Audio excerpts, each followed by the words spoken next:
നമസ്കാരം. ഏവർക്കും pre market റിപ്പോർട്ട്സുകളിലേക്ക് സ്വാഗതം. ഇന്ന് മെയ് 26.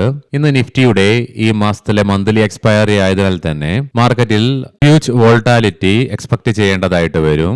വെസ്റ്റ് ഏഷ്യയുമായി ബന്ധപ്പെട്ടുകൊണ്ട് ടോപ്പ് ഇറാനിയൻ ഒഫീഷ്യൽസ് പീസ് ഡീലിനായിട്ടുള്ള ചർച്ചകൾക്ക് വേണ്ടി ഖത്തറിൽ എത്തിച്ചേർന്നതായിട്ടുള്ള റിപ്പോർട്ട്സും വരുന്നുണ്ട്. എന്നിരുന്നാൽ കൂടിയിട്ടും ഹോർമൂസ് കടലിടുക്കിന് സമീപം ഇറാന്റെ മിസൈൽ വിക്ഷേപണ കേന്ദ്രങ്ങൾക്കും ഇറാനിയൻ ബോട്ടുകളെയും ലക്ഷ്യം വെച്ചുകൊണ്ട് തെക്കൻ ഇറാനിൽ യുഎസ് സൈന്യം സ്വയം പ്രതിരോധ ആക്രമണങ്ങൾ ഇന്നലെ രാത്രി നടത്തിയെന്നുള്ള റിപ്പോർട്ട്സും യുഎസ് സെൻട്രൽ കമാൻഡ് റിപ്പോർട്ട് ചെയ്യുകയുമുണ്ടായി. കടുത്ത തർക്കങ്ങൾക്കിടയിൽ യുഎസ് ചർച്ചകൾ പുരോഗമിക്കുന്നതിനിടെ മരവിപ്പിച്ച $12 ബില്യൺ ആസ്തികൾ തങ്ങൾക്ക് വിട്ടുകിട്ടണമെന്ന് ഇറാൻ യുഎസിനോട് ആവശ്യപ്പെട്ടതായിട്ടുള്ള റിപ്പോർട്ട്സും വരുന്നുണ്ട്. ഇന്നലെ യുഎസ് പ്രസിഡന്റ് ട്രംപ് പ്രസ്താവിക്കുകയുണ്ടായി. അതായത് സമാധാന കരാർ നടപ്പിലാക്കുകയാണെങ്കിൽ ഇറാൻ നിലവിൽ സമ്പുഷ്ടീകരിച്ചെടുത്ത യുറേനിയം യുഎസ് കൈമാറും, അതല്ലെങ്കിൽ അത് പരിപൂർണമായിട്ട് നശിപ്പിക്കുമെന്നുള്ള പ്രസ്താവനയാണ് ട്രംപ് നടത്തുകയും ചെയ്തത്. എന്നാൽ ഇന്ന് രാവിലത്തോടുകൂടി വരുന്ന റിപ്പോർട്ടുകൾ പ്രകാരം യുഎസ് ഇറാൻ സമാധാന കരാർ നിലവിൽ വന്നതിന് 30 ദിവസങ്ങൾക്ക് ശേഷം മാത്രമേ ഹോർമൂസ് കടലിടുക്ക് വീണ്ടും തുറക്കുവാനായിട്ടുള്ള സാധ്യതകൾ ഉള്ളൂ എന്നുള്ള റിപ്പോർട്ട്സ് ആണ് വരുന്നതും. മാത്രമല്ല യുഎസ് പ്രസിഡന്റിന്റെ ഭാഗത്ത് നിന്നും ഇറാൻ ഉൾപ്പെടെ പാകിസ്ഥാൻ, സൗദി, ഖത്തർ, തുർക്കി എന്നീ രാജ്യങ്ങൾക്ക് അബ്രഹാം അക്കൌട്ട്സിൽ ചേരണമെന്നുള്ള ഒരു ഭീഷണിയും അദ്ദേഹം നടത്തുകയും ചെയ്തു. അതുകൊണ്ട് തന്നെ വരും ദിവസങ്ങളിൽ യുഎസ് ഇറാൻ സമാധാന ചർച്ചകൾ എത്രത്തോളം വിജയിക്കുമെന്നുള്ള കാര്യത്തില് സംശയങ്ങൾ നിലനിൽക്കുന്നുമുണ്ട്. കാരണം യുഎസിന്റെ ഭാഗത്തു നിന്നുമുള്ള ഡിമാൻഡ്സുകൾ വളരെ സ്ട്രോങ് ആണ് താനും. ഇനി മാർക്കറ്റിലേക്ക് വന്നു കഴിയുമ്പോൾ ONGC, Siemens, AstraZeneca pharma India, Finolex industries, Gujarat fluoro chemicals, Gandhar oil refinery, general insurance corporation of India, Indian railway catering and tourism corporation, JK tyre, Senco gold തുടങ്ങിയ സ്റ്റോക്കുകൾ ഇന്ന് അവയുടെ ക്വാർട്ടർ 4 ഏർണിംഗ്സുകൾ പ്രസിദ്ധീകരിക്കും. ഇന്നത്തെ നമ്മുടെ മാർക്കറ്റിലേക്ക് സ്പെസിഫിക് ആയിട്ട് വന്നു കഴിയുമ്പോൾ അനലിസ്റ്റുകളുടെയും എക്സ്പേർട്ടുകളുടെയൊക്കെ അഭിപ്രായങ്ങൾ പ്രകാരം നിഫ്റ്റിക്ക് 23,800 23,900 എന്നീ ലെവലുകൾ മുകളിലായിട്ട് ഇന്ന് നിലനിൽക്കുവാൻ സാധിക്കുകയാണെങ്കിൽ 24,300 എന്ന ലെവൽ ഇമ്മീഡിയറ്റ് റെസിസ്റ്റൻസ് ആയിട്ട് മാറിയേക്കാം. ഈ ലെവലും അതിശക്തമായി മറികടന്നുകൊണ്ട് മുന്നോട്ടൊരു പ്രയാണം സാധ്യമായെങ്കിൽ മാത്രമേ തുടർന്ന് 24,600 എന്ന ലെവലിലേക്കുള്ള നിഫ്റ്റിയുടെ പ്രയാണം സാധ്യമാവുകയുമുള്ളൂ. എന്നാൽ അതേസമയം 23,800 എന്ന ലെവൽ ഇന്ന് നിഫ്റ്റിക്ക് ബ്രേക്ക് ചെയ്യേണ്ടതായിട്ട് വന്നാൽ ഒരുപക്ഷെ സെല്ലിംഗ് പ്രഷറും വർദ്ധിച്ചേക്കാം. പ്രത്യേകം ശ്രദ്ധിക്കുക, ഇത് ട്രേഡ് റെക്കമെൻഡേഷൻ അല്ല, അനലിസ്റ്റുകളുടെയും എക്സ്പേർട്ടുകളുടെയൊക്കെ അഭിപ്രായങ്ങൾ മാത്രമാണ്. എഡ്യൂക്കേഷൻ പേർപ്പസിനു വേണ്ടിയിട്ടാണ് ഈ ലെവലുകൾ വിശദീകരിക്കുകയും ചെയ്തത്. ഇന്നലെ ഇന്ത്യൻ മാർക്കറ്റില് ബാങ്കിംഗ്, ഫിനാൻഷ്യൽ, എനർജി, ഓട്ടോ സ്റ്റോക്സുകളിൽ ഉടലെടുത്ത ശക്തമായ ബൈയിങ് ഇൻട്രസ്റ്റിനെ തുടർന്ന് കുറച്ചേറെ നാളുകൾക്ക് ശേഷം ശക്തമായ നേട്ടത്തോടുകൂടി വ്യാപാരം അവസാനിപ്പിക്കുവാൻ ഇന്ത്യൻ മാർക്കറ്റിന് സാധിച്ചു. മാത്രമല്ല കഴിഞ്ഞ തിങ്കളാഴ്ചയ്ക്ക് ശേഷം തുടർച്ചയായി 4 ട്രേഡിംഗ് സെഷനുകളിലെ ശക്തമായ സെല്ലിംഗ് കഴിഞ്ഞുകൊണ്ട് ഇന്നലെ ഇന്ത്യൻ ക്യാഷ് മാർക്കറ്റില് വിദേശ ധനകാര്യ സ്ഥാപനങ്ങൾ 821.75 കോടി രൂപയ്ക്ക് ബൈയിങ് ആണ് നടത്തുകയും ചെയ്തത്. അതേസമയം ആഭ്യന്തര ധനകാര്യ സ്ഥാപനങ്ങൾ 3,856.88 കോടി രൂപയ്ക്ക് ഇന്ന് ഇന്ത്യയിൽ നിന്നും പ്രധാനപ്പെട്ട മാക്രോ ഇക്കണോമിക് ഡാറ്റകളുടെയോ പ്രധാനപ്പെട്ട ഗ്ലോബൽ ഇവന്റുകളുടെയോ റിലീസ് ഒന്നും തന്നെയില്ല. ഇനി നമുക്ക് ഗ്ലോബൽ മാർക്കറ്റുകൾ പരിശോധിക്കാം. ഇന്നലെ യുഎസ് മാർക്കറ്റുകൾക്ക് മെമ്മോറിയൽ ഡേ ആയിരുന്നതിനാൽ അവധിയായിരുന്നു. എങ്കിലും യുഎസിലെ ഡോ ജോൺസ് ഫ്യൂച്ചർ 0.5% അഥവാ 314 പോയിന്റുകളുടെ നേട്ടത്തിലാണ് ട്രേഡിംഗ് നടത്തിക്കൊണ്ടിരിക്കുന്നതും. യൂറോപ്യൻ മാർക്കറ്റ്സിൽ ഇന്നലെ 3 മാർക്കറ്റുകൾക്കും അവധിയായിരുന്നു. നിലവിലെ ഗിഫ്റ്റ് നിഫ്റ്റിയുടെ ഇൻഡിക്കേഷൻ പ്രകാരം ഫ്ലാറ്റ് ആയിട്ടുള്ള ഒരു ഓപ്പണിംഗ് ആണ് ഇന്ന് നമ്മുടെ മാർക്കറ്റിൽ എക്സ്പെക്ട് ചെയ്യുവാനായിട്ട് സാധിക്കുക.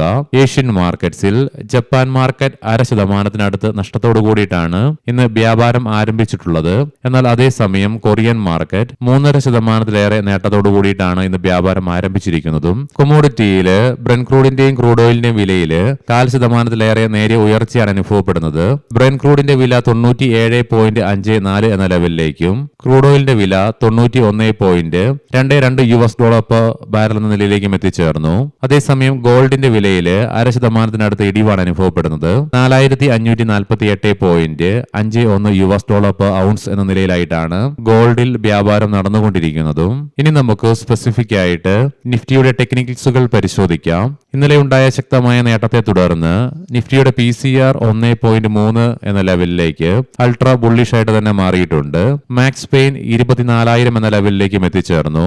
ഇന്നലെ ഉണ്ടായ ശക്തമായ നേട്ടത്തെ തുടർന്ന് നിഫ്റ്റിക്ക് അതിന്റെ ഷോർട്ട് ടൈം മൂവിംഗ് ആവറേജുകളുടെ മാത്രമല്ല മിഡ് ഡേ മൂവിംഗ് ആവറേജ് ആയ 50-day EMAയ്ക്ക് തൊട്ടുമുകളിലായിട്ടും വ്യാപാരം അവസാനിപ്പിച്ച് നിലകൊള്ളുവാനുമായി RSIയും 50 എന്ന പ്രിഫറൻഷ്യൽ ലൈൻ മറികടന്നുകൊണ്ട് 54.35 എന്ന ലെവലിലേക്കും എത്തിച്ചേർന്നു.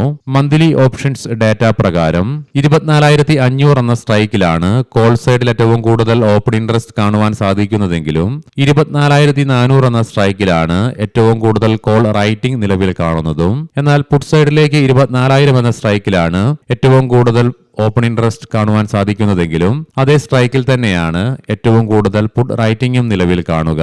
ഇനി നമുക്ക് ഇന്നത്തെ പ്രധാനപ്പെട്ട സ്റ്റോക്കിംഗ് ന്യൂസുകൾ പരിശോധിക്കാം. മുൻകൂട്ടി ഓർമ്മിപ്പിച്ചുകൊള്ളട്ടെ, ഇത് ഒരു ബൈ ഓർ സെൽ റെക്കമെൻഡേഷൻ അല്ല. ട്രൈഡന്റ് കമ്പനിയുടെ ചീഫ് ഫിനാൻഷ്യൽ ഓഫീസർ സ്ഥാനം ശ്രീ അവനീഷ് ബറുവ രാജിവെച്ചു. NLC ഇന്ത്യ രാജ്യത്ത് ആണവോർജ പദ്ധതികൾ സ്ഥാപിക്കുന്നതിനായി ഒരു ജോയിന്റ് വെഞ്ചർ രൂപീകരിക്കുന്നതിനായി ന്യൂക്ലിയർ പവർ കോർപ്പറേഷൻ ഓഫ് ഇന്ത്യയുമായി ഒരു ധാരണാപത്രത്തിൽ ഒപ്പുവെച്ചു. റെയ്മണ്ട് 330.88 കോടി രൂപയുടെ ഫണ്ട് സമാഹരണത്തിന് 497 രൂപ നിരക്കിൽ 66.57 ലക്ഷം വാറന്റുകൾ പണമായി സ്വീകരിക്കുന്നതിന് കമ്പനിയുടെ ബോർഡ് അംഗീകാരം നൽകി. കണ്ടെയ്നർ കോർപ്പറേഷൻ ഓഫ് ഇന്ത്യ പറയാൻ പോകുന്ന റിസൾട്ടുകളൊക്കെ quarter consolidated year on year ബേസിസിലാണ്. കമ്പനിയുടെ പ്രോഫിറ്റില് 12.4%, റവന്യൂവില് 1.1% ഇടിവ് രേഖപ്പെടുത്തി. അമരരാജ എനർജി ആൻഡ് മൊബിലിറ്റി പ്രോഫിറ്റില് 94%, റവന്യൂവില് 15% വർധനവ് രേഖപ്പെടുത്തി. പൈൻ ലാബ്സ് കഴിഞ്ഞ വർഷം ഇതേ ക്വാർട്ടറിൽ 28.9 കോടി രൂപ നെറ്റ് ലോസിൽ നിന്നും ഇത്തവണ 59.4 കോടി രൂപയുടെ പ്രോഫിറ്റ് റിപ്പോർട്ട് ചെയ്തപ്പോൾ റവന്യൂവില് 17% വർധനവും രേഖപ്പെടുത്തി. Aditya Birla fashion and retail കഴിഞ്ഞ വർഷം ഇതേ ക്വാർട്ടറിൽ 16.87 കോടി രൂപ നഷ്ടത്തിൽ നിന്നും ഇത്തവണ നഷ്ടം വർദ്ധിപ്പിച്ചുകൊണ്ട് 148.4 കോടി രൂപയായിട്ട് ലോസ് റിപ്പോർട്ട് ചെയ്തപ്പോൾ റവന്യൂവില് 15.7% വർധനവും രേഖപ്പെടുത്തി. അഫീസ് സ്പേസ് സൊല്യൂഷൻസ് പ്രോഫിറ്റില് 107%, റവന്യൂവില് 20.7% വർധനവ് രേഖപ്പെടുത്തി. ഹിറ്റാച്ചി എനർജി ഇന്ത്യ പ്രോഫിറ്റില് 79.7%, റവന്യൂവില് 46.2% വർധനവ് രേഖപ്പെടുത്തി. റെയിൽ വികാസ് നിഗം പ്രോഫിറ്റില് 58.9% ഇടിവ് രേഖപ്പെടുത്തിയപ്പോൾ റവന്യൂവില് 4.2% വർധനവും രേഖപ്പെടുത്തി. ഏവർക്കും നല്ലൊരു ട്രേഡിംഗ് ദിനം ആശംസിക്കുന്നു. വൈകുന്നേരം പോസ്റ്റ് മാർക്കറ്റ് റിപ്പോർട്ട്സുമായി കണ്ടുമുട്ടാം. നന്ദി, നമസ്കാരം.